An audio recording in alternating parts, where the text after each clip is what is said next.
let's go ahead and get started. Thank you all so much for joining us. If we have not met yet, I'm Maggie. I'm the Community Product Manager for DataHub, and super excited to kick things off for November. Let me share my screen. So off we go. We have for us to talk through today. I'm going to do just kind of a quick update on some new features for y'all to interact with to keep up to date with DataHub. Then we'll have our project update. We're going to do a deep dive into kind of the basics of Lineage 101. We have some new no-code UI ways to manage the UI, new API authentication, and then we will wrap it up with our friends over at LinkedIn. So let's start digging in.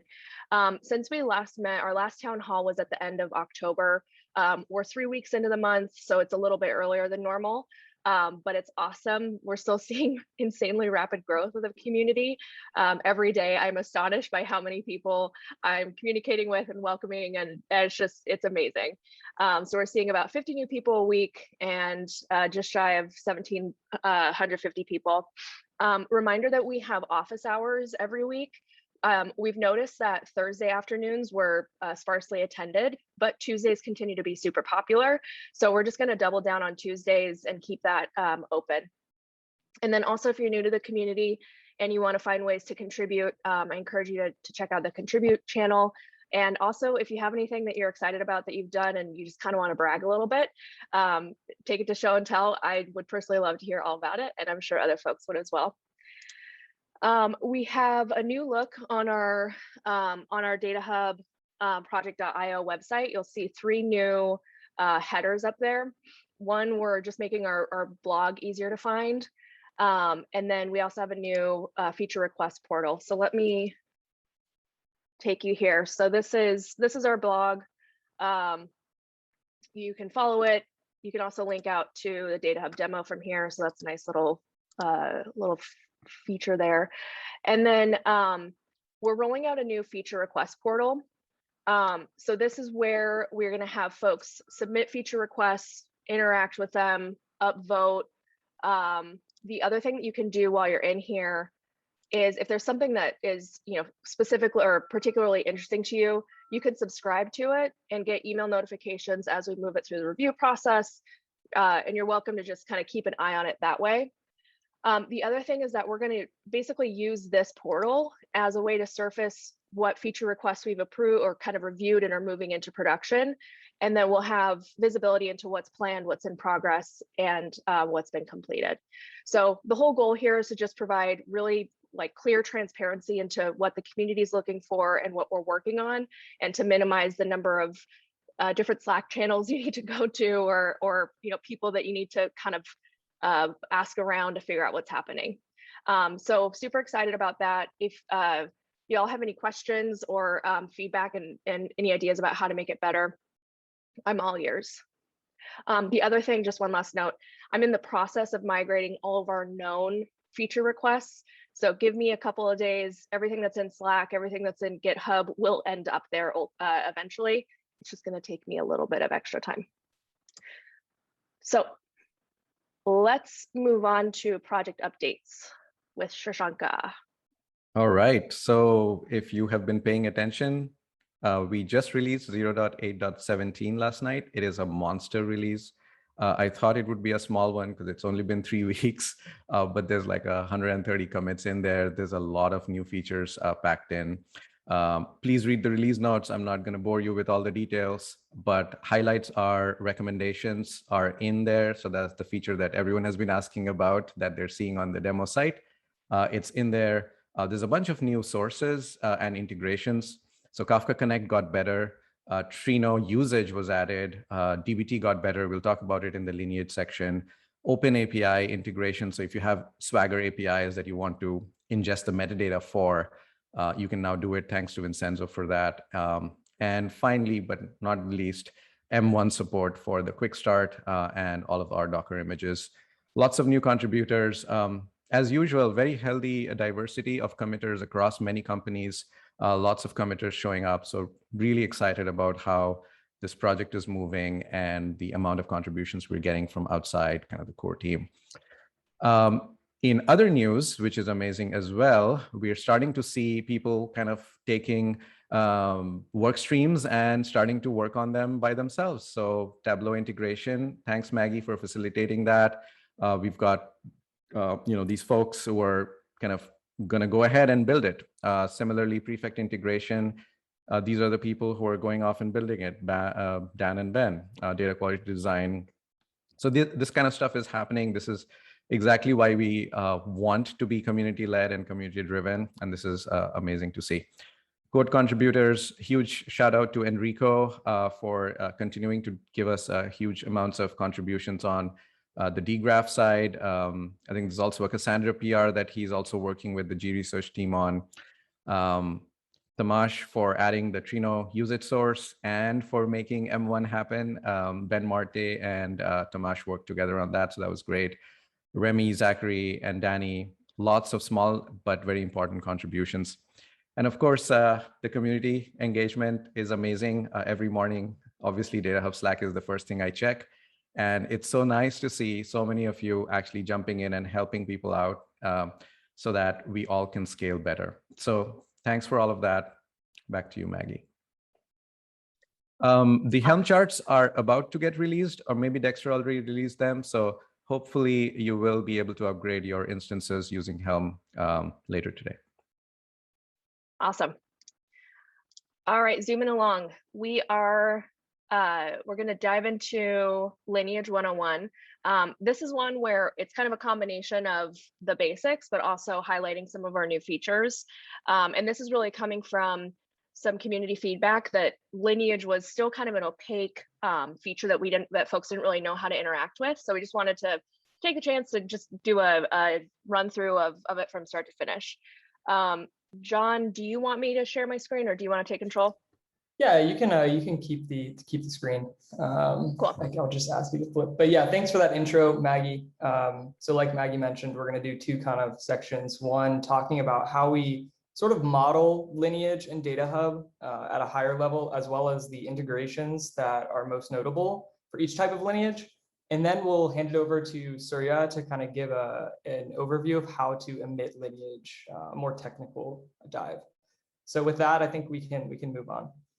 So taking a step back, I just want to call out again kind of how we think about end-to-end Lineage in DataHub, like what the goal of Lineage as a feature really is in DataHub. And I think really the vision is to provide full visibility into your end-to-end data flow that spans across data platforms. Data ecosystems are quite complex and it's very difficult to understand how data is actually moving in many cases. And this is going to help you kind of unlock two things. One is proactive impact analysis. So understanding who's going to be affected when you make a change to a particular data asset or a data job. And then there's the reactive side, which is debugging something once it's already gone wrong. So if you notice that some data set is showing some weird results, understanding what is upstream of that data set and being able to triage that more efficiently. I think we can move on and we'll talk first about data set to data set lineage. So there's various types of entity to entity lineage that currently is supported on the platform. I think the most important right now is data set to data set lineage. And we model that through the upstream lineage aspect, which is attached to the data set entity. And this allows you to see relationships between, obviously, data sets. Currently, we have two notable integrations where we can extract that information automatically on your behalf. That is Snowflake, and for that we use the access history log, and BigQuery, where we use the audit log. And so what you can see here in this example is the lineage that's been extracted from BigQuery using the audit log. If you'll go to the next slide, Maggie, you can see that we also support Snowflake to Snowflake dataset lineage. And one other thing that I'll call out is we support fetching lineage between Redshift and external tables. And so that's what you're going to be seeing on the left side of the screen here, where we have a Redshift table, and it's actually pointing to some external source that's on blue. So that's also a new addition to the lineage graph support. So that's the first broad type of entity to entity lineage. I think we can move on to the next one. which is really about tracking lineage between data sets and the pipelines that they are a part of. And currently we model a concept or an entity called a data job. A data job is basically a processing node, something that takes some input data and produces some output data. And so today that edge is modeled through the data job input output aspect that's attached to the data job entity.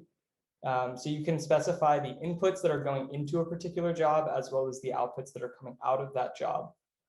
Most notably, we support Airflow here. And the way we support that is via one of Airflow's native features, which is called a Lineage backend, which allows you to specify, what are the inputs to a particular task in Airflow and what are the outputs from that task. And so if you kind of annotate that on your task, we are able to, behind the scenes, pick up that information and push that as lineage edges into DataHub automatically, as long as those annotations exist. And you can find that as actually a package on the astronomer kind of marketplace under DataHub if you search that. So that's what you're seeing in the right corner here. It's very, very easy to set up, takes probably 2 lines of configuration, and it's one of the most popular, I think, integrations that we have right now. You can see on the left side there, we have, currently we have this lineage being captured from a Snowflake table to an Airflow job, which is doing some SQL or transformation back to a Snowflake table. So we're able to model that edge. I think we can move on now, Maggie. So the next edge we'll talk about is between dashboards and charts. Now, some people get confused about this because a lot of people intuitively think, isn't a chart only associated with one dashboard? And that's what I initially thought as well. But as I started playing around with these dashboarding tools, most of them actually allow you to kind of break out charts into reusable little submodules and then associate them with different types of dashboards. So what we've done is we've modeled an explicit edge between a dashboard and a chart such that charts can be attached to multiple dashboards. And that edge is modeled through the dashboard info aspect, which is attached to the dashboard entity. I think there's an inputs field in there which specifies which charts are serving as the inputs to the dashboard. The integrations that I'll call out for this edge type are Looker, where we're able to support kind of automatic extraction of relationships between models, explorers, views, and looks, and then Superset, where we're able to obviously get those dashboard and chart relationships. And that's what you're seeing on the bottom 2 screens here. We have Superset on the right and the Looker integration highlighted on the left. Okay, I think the next one is chart to data set. So mostly when you're building a chart, you're going to have some input data set on these platforms, whether it's Looker, Mode, Superset, anything else. You're going to have kind of a view that it serves as the basis of that chart. And so what we do is we model this chart to data set edge, and that's through the chart info aspect, which is attached to the chart entity.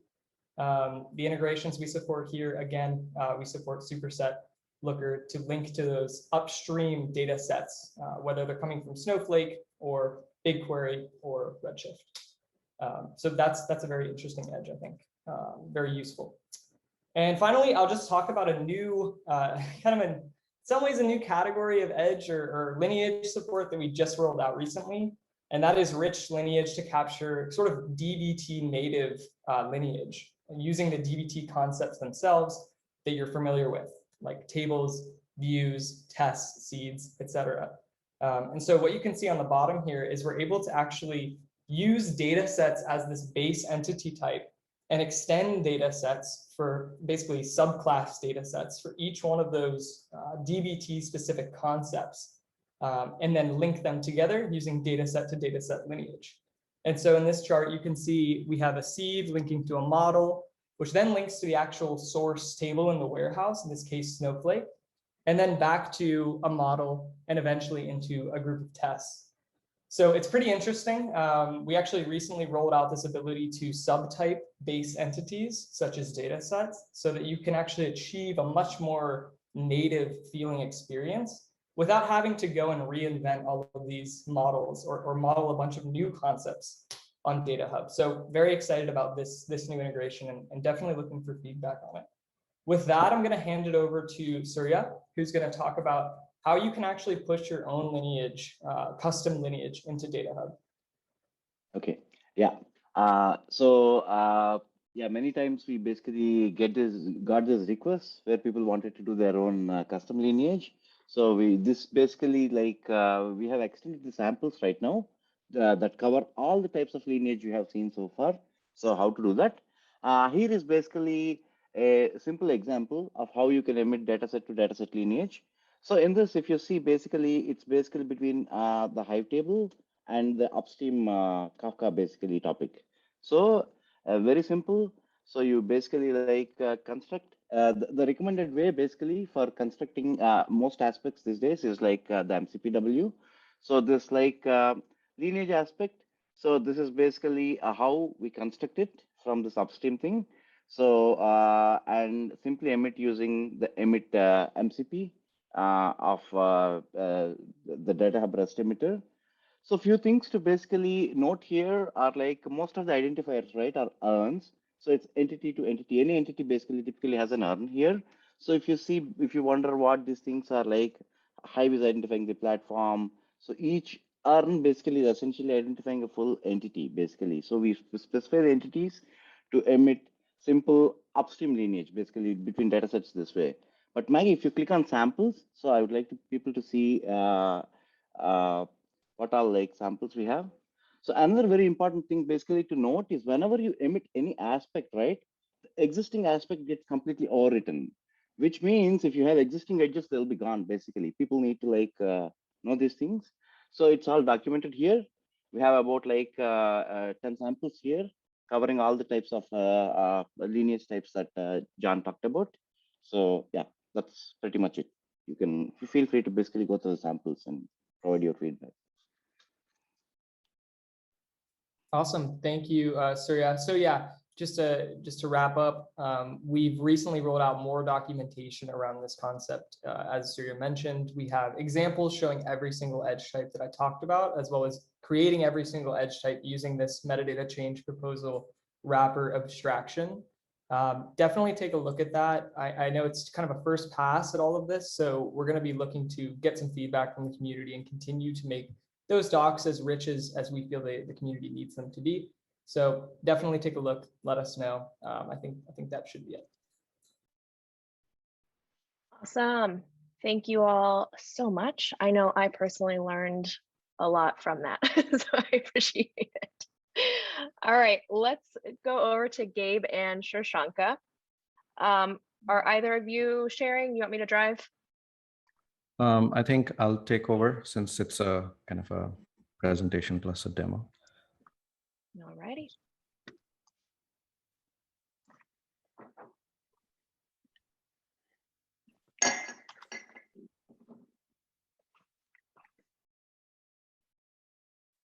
All right, so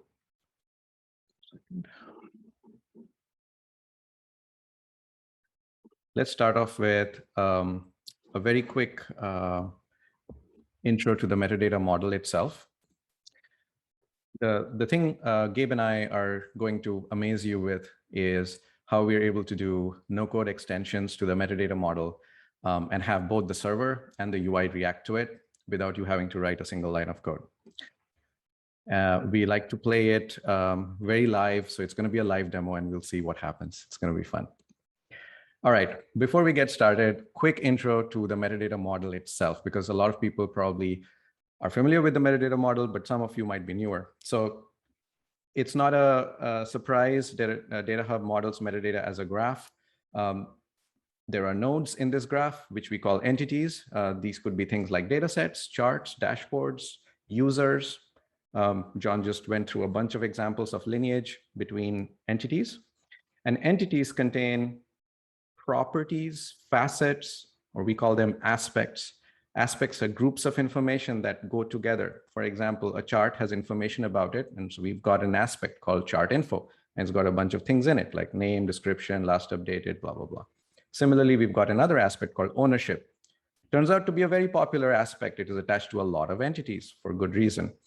So this is how entities and aspects kind of relate to each other and form a sort of document-oriented model.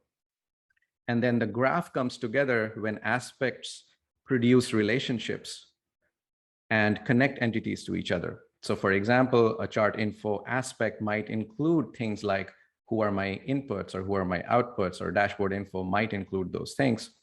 And that's how relationships get created and these entities get connected up into a graph. So that's very brief intro to metadata model. Go read the metadata model guide that I've linked below to get a better understanding and ask us questions on Slack. We also talked about how you emit metadata model emit metadata that corresponds to this metadata model. The original approach, it's still supported, was to emit these really big snapshot MCEs. And these are monolithic, large schema events that have the whole metadata model essentially captured in one single event. Very hard to work with, very hard to extend, somewhat fragile, because every time you perturb the metadata model, this one giant schema file kind of changes. The new way that we are recommending everyone move to, we've moved to it in the open source code for sure, is using a YAML-based registry to describe how entities are connected up to aspects. So kind of wiring up this metadata model together. And then using MCPs, which are basically skinny metadata change proposal events, to emit metadata about the change that just happened. So for example, if you want to emit chart information for a chart, so the chart info aspect attached to a chart entity, you would emit a skinny MCP that just has the chart info aspect attached to the chart entity arm. We'll get into it in just a bit, but I just wanted to give a quick, brief intro to how the metadata model works and how you emit metadata around it. All right. So as you know, the DataHub metadata model is pretty big. It's pretty complex. I encourage you to go explore it. There's so many entities in there and so many relationships, and we're continuously adding more. However, it's never enough. People always want to model one more thing or two more things, or they have a slightly different opinion for how something is should be modeled. And today, the way that companies, individuals, everyone extends the model is by forking the repo, adding new models to the existing model tree, adding annotations. So we rolled out no-code annotations earlier this year. They have been a huge success. It allows us to make changes to the model very quickly and not write tons of code, but you're still forced to add those new models to the existing model tree, which is in the main code base. You're forced to recompile the metadata service and redeploy it. And then if you need the UI to actually surface this metadata, you have to go in and extend the GraphQL API and the impulse, so the little bits of Java code that you need to write. And then of course, in the UI, you need to write React code. And then of course, every time you rebase or merge from the open source code base, you're praying. And so what that means is a lot of people stop doing it. And very soon we find people are on like a year-old release and they're finding small bugs, and guess what? They're forever forked. And we want to help you not be abandoned. And that's really the goal for kind of the thing that we're going to be demoing today, which is no code, extensions to the model, supported both in the server and the UI. It's a sneak peek. It's not in the release yet, but we hope to roll it out in the coming month. So what's the idea? The idea is individual companies or teams or individuals can write small model extensions to the core model, and they can just deploy it to the server. The server is going to continuously be merging these model extensions with the core model that it comes deployed with, and the UI and the API clients can consume the combined model. All right, if this wasn't ambitious enough, I don't know what is. So we're gonna go right into it and talk about how one of these model repos might look like. So I created a small repo called metadata custom models. It'll actually show up in the main OSS repo as just a shell repository. So you can kind of look at it and kind of clone it and use it as your base. Please don't ever commit it back. You can keep it in your company and you'll be happy for it. And here's an example of what we could be doing. So maybe I belong to a company called My Company, and I've got this idea for adding data quality rules to DataHub. And the DataHub project is moving very fast, but it's not moving fast enough for me. And I want to add data quality rules before these people can get to it. So the first thing I do, obviously, is go in and write a little build.gradle. This is just the shell Gradle builder. All it does is just applies the Pegasus plugin, which is the language we use for our modeling, modeling metadata. And then I go in and model this metadata. So let's go define a data quality rule. Don't pay too much attention to what this is. You know, some field level stuff, check definitions, URLs. You know, I designed it. It looks good to me. And then I connect it up as an aspect using the aspect annotation. Some Easter eggs here, some render properties have shown up, and Gabe will get into why those are magical. But the thing for you to look at is I gave it a name. It's called data quality rules. And it's really an array of data quality rules that I just defined. So I just created an object called a data quality rule, tied it up as an array of objects, and then made it an aspect. I still have one important thing to do, connect this aspect to an entity. So here's my entity registry, which is checked in under the registry directory in that same model, in that same repo. And I called it, I give it an identifier, my company DQ model. And here, as you can see, I'm providing a patch to the global entity registry. So the global entity registry has lots of different aspects attached to a data set. And I'm just adding one more aspect to that list, but I don't need to respecify all of those other aspects. So I add this additional entity registry to my repository, and then I do a build. And then this build generates a little model artifact for me. And I'm not going to bore you through all of those details. Once I produce that artifact, I can then deploy it to the server, and we'll walk through how that works. Once that model is deployed, I want to be able to send a single DQ rule. So remember this data quality rule definition that I just created? Here's the JSON that kind of complies to that rule that schema, you know, and I have a bunch of rules in here, 2 rules that I'm going to be inserting into the metadata service. So let's, everyone with me so far? I just covered extending the model, adding the model extension to an entity registry, and then what an entry that conforms to the model looks like. The next thing we're going to do is go to the metadata service. I have it running helpfully over here on Docker. So this is running on my local host in Docker, and it's actually listening and watching a directory called DataHub model plugins, DataHub plugin models, to look for new models to show up there. And just to prove that we don't have any models yet, I'm just going to hit the config endpoint. And as you can see, there are no models loaded up yet. So it's a lonely metadata service. All it's got is the core OSS models, and it doesn't have any new models. Now what I'm going to do is take the model artifact that I built from the repository and just copy it over. So I've got this .datahub plugins models repo, models directory, which is empty. And my custom model after building looks like this. It's got my company DQ, which is the identifier. It's got a version identifier. And then in there, it's got a lib directory, which contains the compiled data templates. And it's also got that patch entity registry inside it. So what I'm going to do is just copy it bravely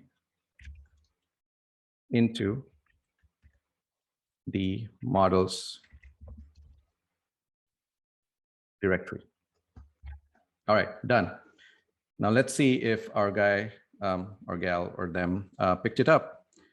Looks like did. Registries have been discovered. They're getting loaded up. And let's check through our config endpoint. Oh, that doesn't look good. Let's see.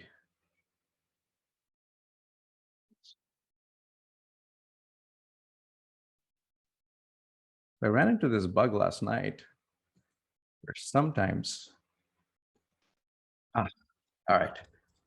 Takes a couple of tries to get a demo right, but it worked. So it tries a couple of times and then is able to load up the jar file. And we are successful, which means this model is now loaded. Now let's try actually putting some data in that conforms to that model. To help you all, I actually have a DataHub put command, which is an extension to the CLI that we just added, where I can actually add this aspect called data quality rules with an entity type and this data set and the DQ rules.json that I just talked about. I'm going to hit it and hope it works. All right. So DataHub was able to take in this new aspect that it did not know about before, and the post succeeded. And if you don't trust me, let's get it back and see if it works. There it is, our DQ rule. My company's DQ rule is stored in DataHub, and DataHub is happily serving it now. So that's the server side of the demo. And if that wasn't enough, Gabe is gonna one-up me and try to show you how that aspect actually shows up in the UI. All right. Shirshanka, That's while right. Gabe gets set up, there's a question about, can you do this for new entities or only aspects? I have not tried it, but there's no reason why you cannot. So we were laser focused on this demo, but it actually should work for entities. In fact, when we finally release it to OSS, it'll come with an example for extending an aspect and also of adding an entire entity tree. All right, thank you, Shirshanka. And so for my demo to one up, I will also not introduce any stack traces. So let's go back to that model that Shirshanka was demoing before. Can everyone see my screen? Yep. Okay. So here we introduced these data quality rules, but we also introduced a little render spec. And this is going to tell the UI a little bit of information about how to default render these aspects. So what we wanted to do, getting the data into DataHub is one thing, but making sure that your users can view it and access it is equally important. So we're introducing a couple different ways that you can render your aspects depending on the format of the data. So there's a tabular data format, and this is for an aspect that is a list of something. And then there's also a property bag style render.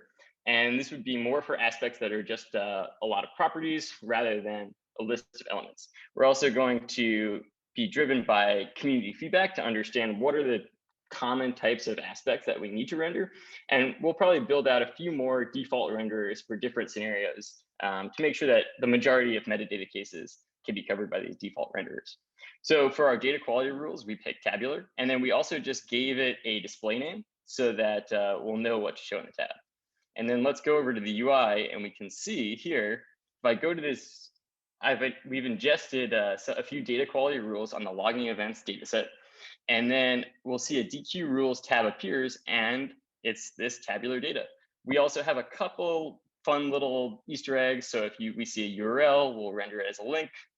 Booleans will translate to human readable, and then we'll probably introduce a few more fun render types as well. Then just to demo what another render might look like, I included also an aspect with properties. And this just here, you can see the property names and then the values on the right-hand side. And just to reiterate, this was done not through editing any React code or any Java code. All Shirshanka needed to do was extend the metadata model with those few PDL elements, send that package over to his server. As soon as it succeeds, he can ingest that JSON payload, and then it's going to show up in the UI just like this, and it's going to look just like any other aspect that we've ingested. It'll look to users, just like it's part of the metadata model. And if these two render formats don't work for you, we also will have a default fallback, which just renders the payload of the aspect as plain JSON. So just to bring it all home, here are the few short steps that you need to do to extend that metadata model. So clone the repo, as Shirshanka said. You'll add your new models to this custom model module and add the models and change that YAML file ever so slightly.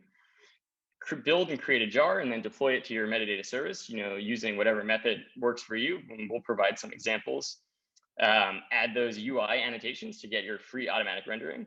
And then you're good to go. You have your new metadata models in DataHub. In terms of future work, Right now, the API is weakly typed. So if you want to request that data from the GraphQL API, we'll just return a JSON blob of here's your aspect and here's the data. But what we want to let you do is provide custom GraphQL types and mappers so that you can have a strongly typed GraphQL endpoint for your aspect that you're adding. This way, callers can have those strongly typed guarantees. In phase 2, we're going to want to generate those GraphQL types off of the PDL. So you'll actually, for free, get a strongly typed GraphQL API with these custom metadata models. And then phase 3 is going to be, we'll have a REST API in addition to GraphQL types as well. So that's what we've got. Again, Shirshanka said this is going to drop sometime next month. And we really look forward to hearing your feedback and then continuing to iterate on this with the community. So thanks. Back to you, Maggie. Awesome.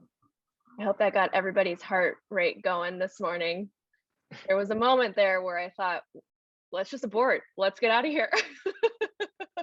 But awesome job, guys. And there's a ton of love in the chat as well. So I encourage you to skim through that. Let's pass it over to John. And John, do you want me to share or are you going to take it? I can take it, if you don't mind. Okay, we've got 20 minutes, 2 presentations left, so I'm going to try to keep it as brief as possible. I'm going to talk about something I've been working on the past month around metadata service authentication. And first, I'm just going to start with a little bit of background. I think, as many of you are aware, today authentication in DataHub is handled at the DataHub front-end proxy service exclusively. And currently that happens via JOS, which is, username, password login, which you can tie up to an LDAP server, for example, or to a file directly, or via SSO, so OIDC, which many of you are using. And what we do is we verify, we kind of set and verify session cookies from DataHub front-end proxy. What this means is that there's limited options for adding authentication to the metadata service layer itself, which is sitting behind the proxy. And why is that significant? Well, it's significant because when you're ingesting metadata, typically the recommendation is to ingest against the metadata service directly. And so what that means is that all of that ingestion traffic will go unauthenticated. So there's 2 kind of suggestions that we've had for folks in the open source community around how to authenticate requests today. So the first option is you can, set up a custom proxy in front of metadata service, and you can perform your own authentication there. Or you can actually extract that session cookie that's set by DataHub front-end proxy and use that in programmatic requests as long as they're routed through the front-end proxy. And this is a very new recommendation, actually. So just at a high level, this is kind of what the old world looks like. We have on the left here the front-end proxy service, and then on the right, the metadata service. The front-end proxy is where the auth happens. There's a session cookie that's passed from the UI. And the front-end proxy also handles all communication with external identity providers to perform the OIDC or SSO flows. But all communication between the front-end proxy and the metadata service, along with your metadata ingestion framework and the metadata service, is currently unauthenticated. And so just to summarize what the problem we're trying to solve in the last month is we really just don't have any formal support for making authenticated requests to DataHub APIs, which live in the metadata service. This includes both the GraphQL APIs as well as the rest of the APIs, because they're both hosted there. And so what the solution was kind of 2 parts we wanted to build out. First was infra. So we wanted to build an authentication subsystem into the DataHub metadata service directly. And the second thing is we wanted to provide the ability for folks to go and generate access tokens to use against the metadata service for things like ingestion or programmatic requests to the GraphQL API. It doesn't require them to kind of dig around their browser and pull out a session cookie. So just to summarize, our objective was to support authenticated requests through DataHub front-end proxy or to DataHub metadata service directly. And so with that, I'm going to step into a quick demo of what we've built. So I'm going to come over here to DataHub. As you can see in the top right here, we have a new tab called Settings. And if you go into there, you'll see one option, which is called access tokens today. And what this tab allows you to do is to generate access tokens for use with DataHub APIs. And the first type of access token we're rolling out is what we're calling a personal access token. If you've used GitHub recently, you may be familiar with the concept. But really what this is on DataHub is it's a token that you can generate with your own privileges. So maybe I'm John Joyce, I have a certain set of policies that are assigned to me. When I generate an access token, those policy privileges will be carried over to that token as well. And so what I'm going to demo is actually generating an access token for DataHub that expires in 1 day. I'm going to go ahead and click Generate Personal Access Token, and you're going to see this panel. So we've got the token itself, and then we've got a little example of how to actually use it, which is pretty helpful. It includes the domain, which I'm hosted at, which is great. So I'm going to go ahead and copy this, and then I'm going to try to make an authenticated request to DataHub. So I'm going to come over here to Postman, and I'm going to hit the GraphQL API and request my own username. So that's the query I'm going to make. So first of all, I don't have any authentication specified at all. I'm going to make the request, and you're going to see a 401 unauthorized because I'm not allowed to do that. And then I'm going to go over and add the authorization header with the new token that I just generated. I'm going to try again. And there you go. I've generated a GraphQL request that has my username coming back. And the cool thing is that this not only works against the front end server, which is what I'm hitting here, but if we flip this to the metadata server directly, it should also work against the metadata server. So the metadata server is actually the thing that's performing the authentication behind the scenes. So you're going to see a 401 here. So with that, I'm going to go back to the presentation and talk about sort of how we implemented this. So here's a summary for folks that couldn't make the session, but of what we built. So I'm going to go over a couple first, just like the high level key concepts we've introduced to the metadata service to make this work. We have an actor, which represents a unique identity or principal that is accessing DataHub. So this can be a user. In the future, it can be a service identity, so programmatic type of request. Currently, we're only modeling users. There's the concept of an authenticator, which is really a pluggable component in the metadata service that is responsible for taking the incoming request context and resolving an actor from that. So being able to say, is this actor authenticated or not? There is an authenticator chain, which is basically a group of authenticators that are executed in sequence in an attempt to authenticate an incoming request. So what this means is you can actually have multiple flavors of authenticator that are stacked that can authenticate a request in multiple ways. So for example, one authenticator may pull out LDAP credentials and try to verify them against a third-party LDAP server. The next authenticator may verify an IDP issued access token using a signature. And maybe there's a third authenticator in the stack that does something completely different. The next concept is a DataHub access token. And so that's kind of what's powering the generating personal access token feature.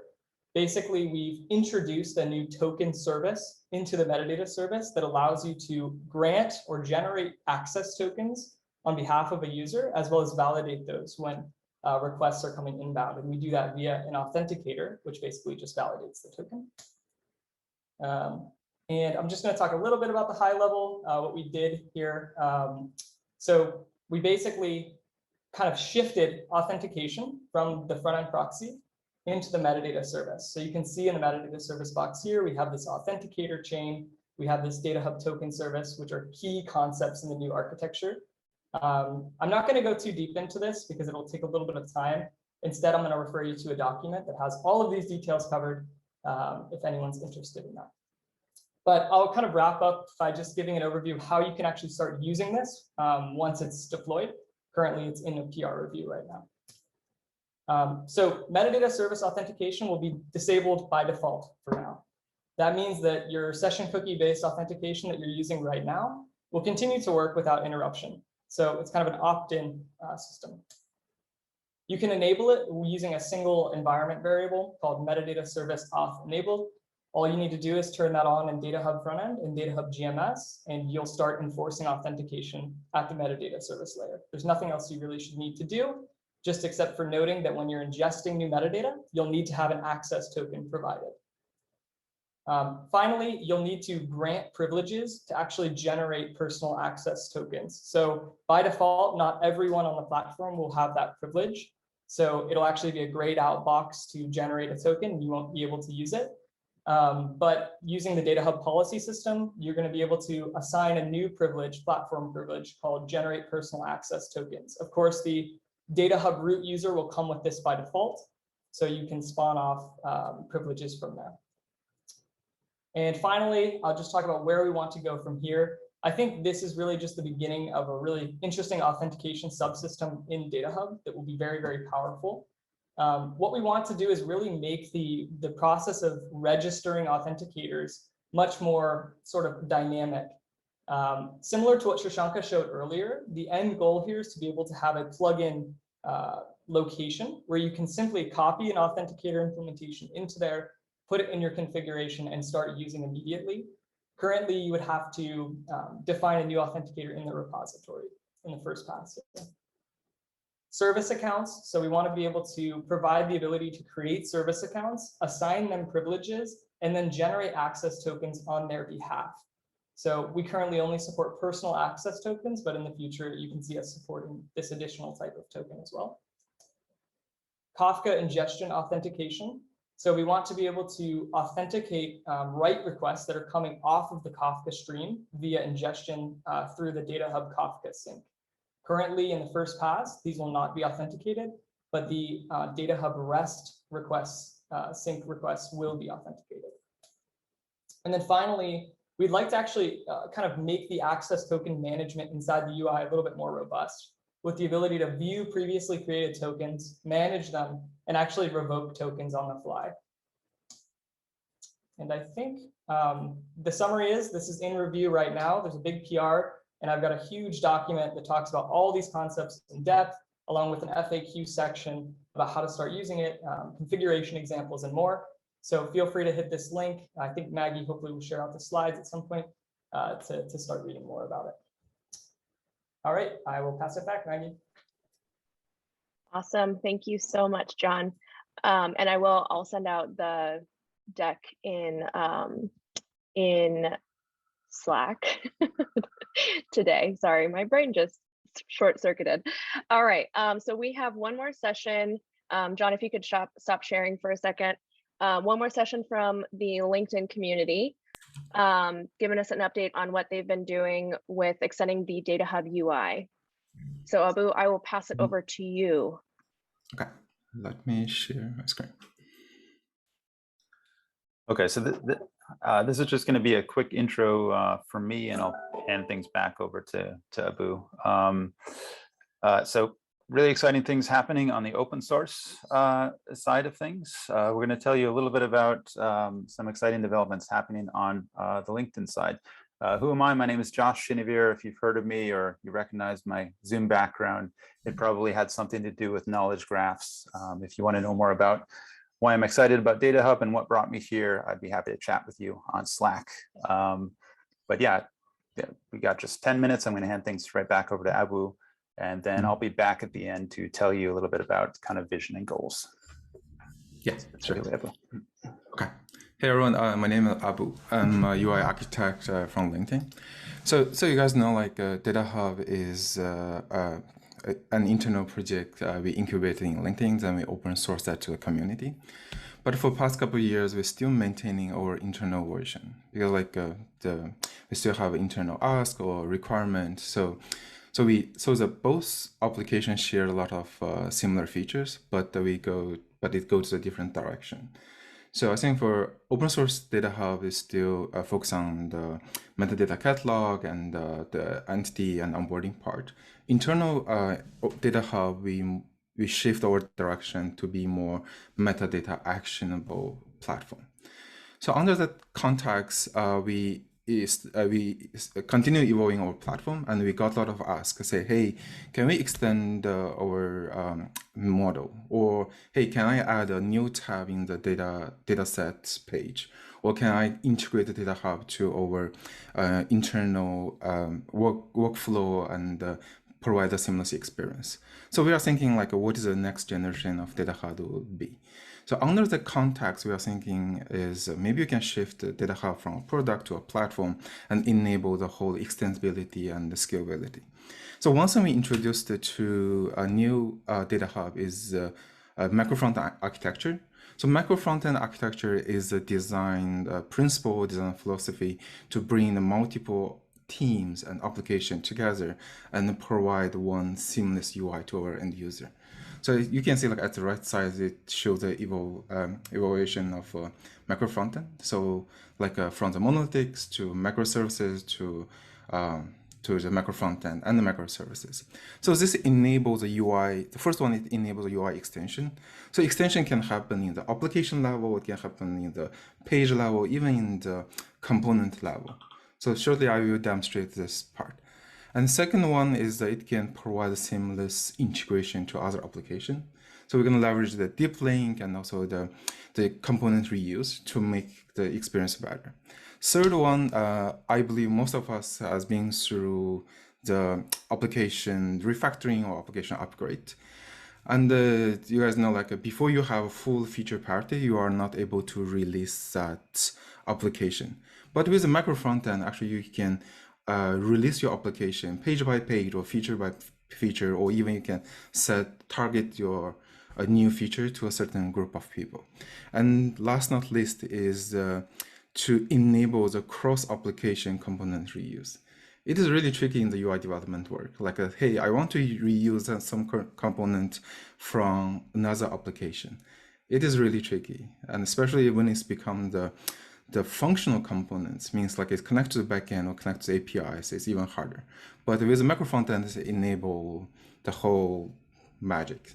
So today I'm gonna use like one demo to showcase all the capability. So this demo is to showcase how we migrate from the Ember to React.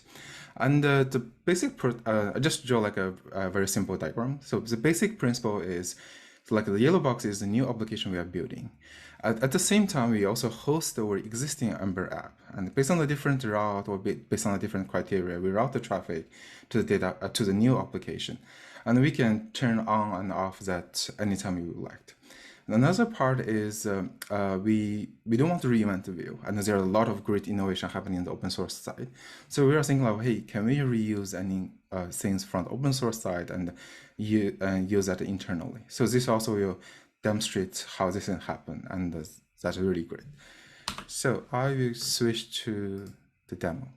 So here, so this is our previous DataHub application. You can see we have it's built by Ember, and this is all the good UI. And the one thing we like to show, like, so let's see, we want to switch the data set to a new UI. So like from the previous application, I go to the dataset page, it will switch to the new page. And the two things on this page is really cool. One is if you look at this section, does it look familiar? So this is a component we reuse from the open source side. And the cool part is we host the open source DataHub internally and expose the component directly to the UI. So it's happening in the browser side. It doesn't go through the whole pipeline or like the whole like NPM route. So anytime we update the open source, it will automatically upgrade over the new application. Another one is like, as I mentioned, like you can seamlessly integrate to another data management lifecycle. So like, oh, I want to go from the catalog to reporting, or I want to go to the experiment. I can directly go to that, and also it still carry all the contacts to the new application. So this is the really cool part. And as I mentioned, like a component reuse, this can come from the open source DataHub.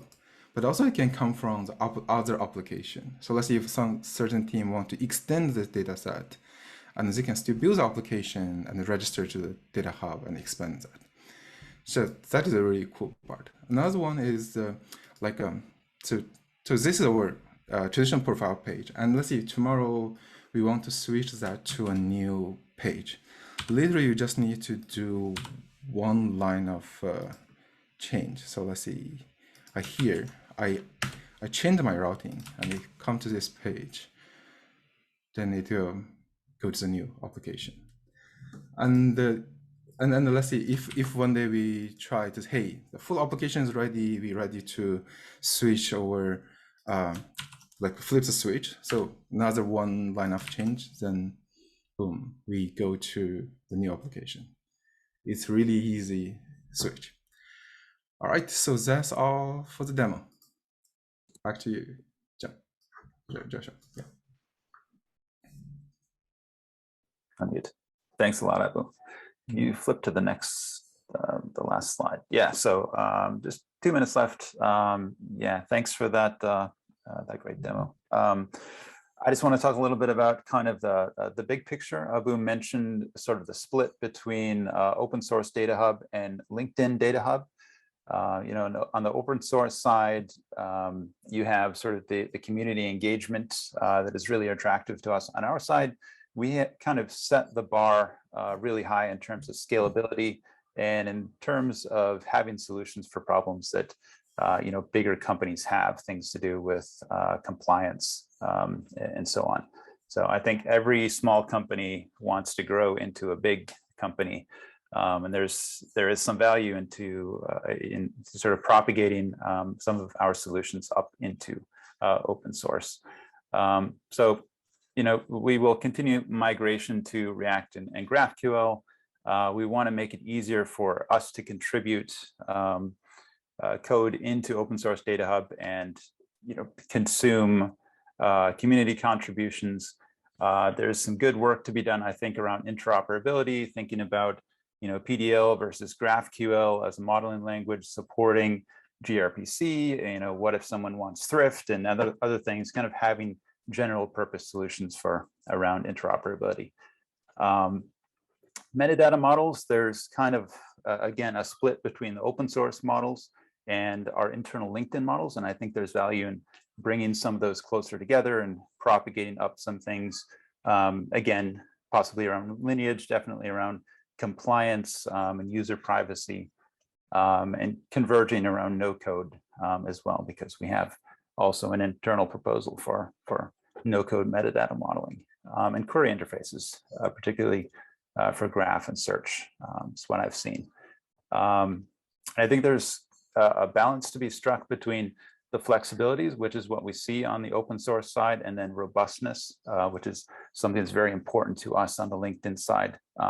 Having strong types, having, you know, strong schemas, being able to perform inference, and their advantages in terms of optimizations that you can think about as well. And I just added metadata and knowledge graphs because that's kind of my my bias. I see a lot of companies building large scale knowledge graphs, and they really don't have a good solution for managing their metadata. And so I see, you know, DataHub is potentially, you know, leading the pack as a data catalog for enterprise knowledge graphs. And that is about it, unless there are any questions. Awesome. Well, I think this is maybe my favorite town hall yet. Well, wait for the next one, but this was amazing. Yeah. Oh, the next one's going to be great too. Yes. Thank you all so much. We are going to be posting this to our YouTube channel so you can reference it later. And we'll catch you all in Slack. If you are celebrating Thanksgiving next week, have a safe and wonderful holiday, eat a bunch of good food. And if you're not celebrating, still eat a bunch of good food. Why not? Thank you all so much, and we will see you on Slack. Bye, y'all. Thank you.